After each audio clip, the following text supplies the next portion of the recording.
I hope you are doing great. Welcome to another day of learning opportunity.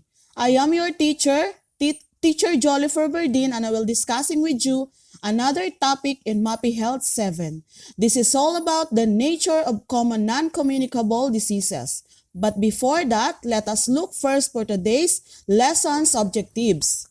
After going through this lesson, you are expected to learn the following competencies: the nature of non-communicable diseases, enumerate the common non-communicable diseases, its common causes, signs and symptoms, risk factors and protective factors, and possible complications if untreated.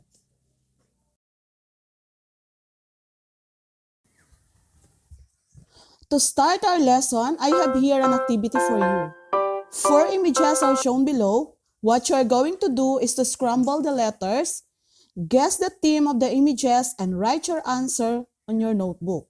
Is that clear? Okay, let's start.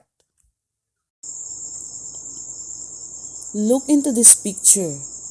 What do you see? Do you have an idea what word can you form in these scrambled letters? Okay, the answer is arthritis. Very good.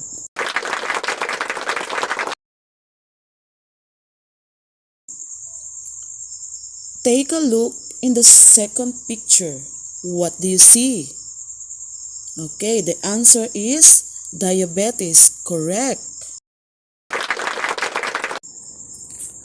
How about the third picture? The answer is heart disease. Correct.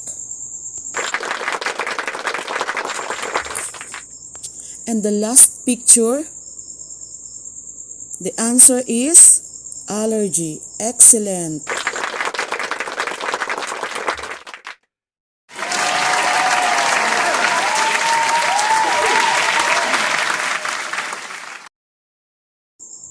What words can you associate with the following activity that you've done a while ago? Do you have any idea what are those words all about? Anyone in class? Okay, very good. Those words are all about non-communicable diseases. To know more about non-communicable diseases, let's begin our lesson. When we say non-communicable diseases or NCDs, diseases that cannot be spread from one person or thing to another. Diseases that are not caused by pathogens or bad germs. Diseases that are caused by unhealthy lifestyle, heredity, and environmental exposures. Can affect any system in the body, circulatory, nervous, and respiratory. Can be treated but not usually cured. The first one is allergy. It occurs due to an abnormal immunologic response following an exposure to an allergen, such as dust, mites, pollen, bee venom, pet lice, and food. A food allergy can cause tingling in the mouth, swelling of the lips, tongue, face, or throat. Hives. When we say hives, it is an outbreak of swollen, pale, red bumps or plaques on the skin. Anaphylaxis causes your immune system to release a flood of chemicals that can cause you to go into shock. An insect sting allergy can cause a large area of swelling at the sting site, itching or hives all over the body, cough, chest tightness, wheezing or shortness of breath, and anaphylaxis.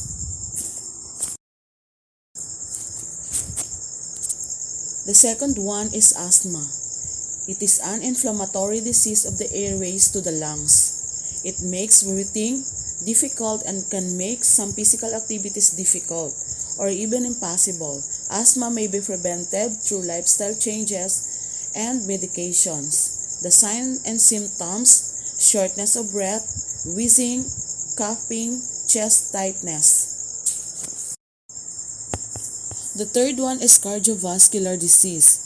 It is the disease of the heart and blood vessels. There are two types of cardiovascular disease: a heart cardio disease, which is a congenital heart defect, an abnormality in the heart's anatomical structure that you were born with.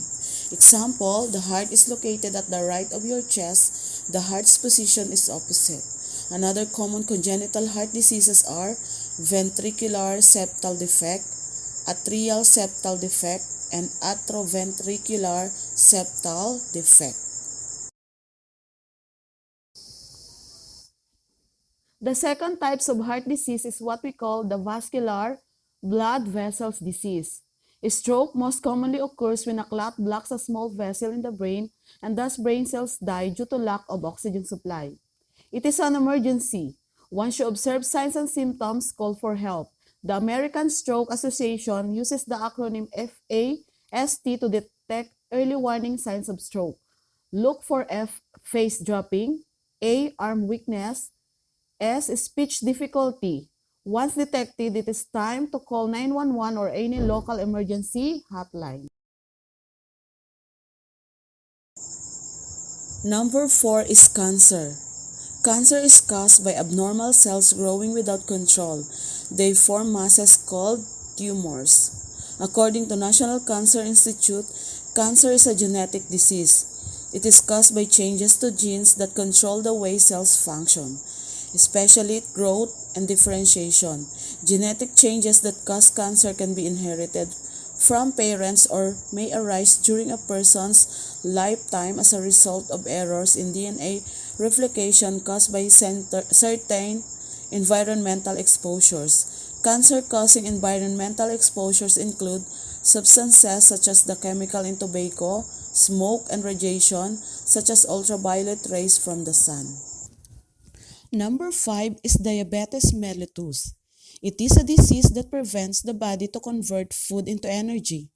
Carbohydrates are normally changed into a simple sugar called glucose, a source of energy.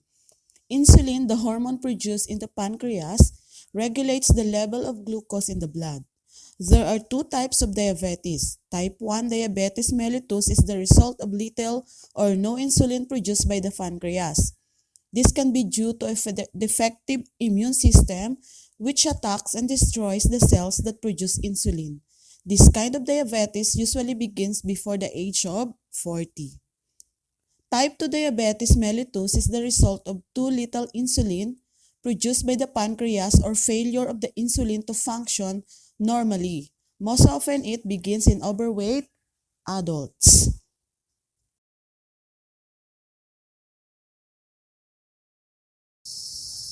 Number 6 is arthritis. It is refers to inflammation of joints. Signs and symptoms: joint pain, stiffness, which typically worsen with age.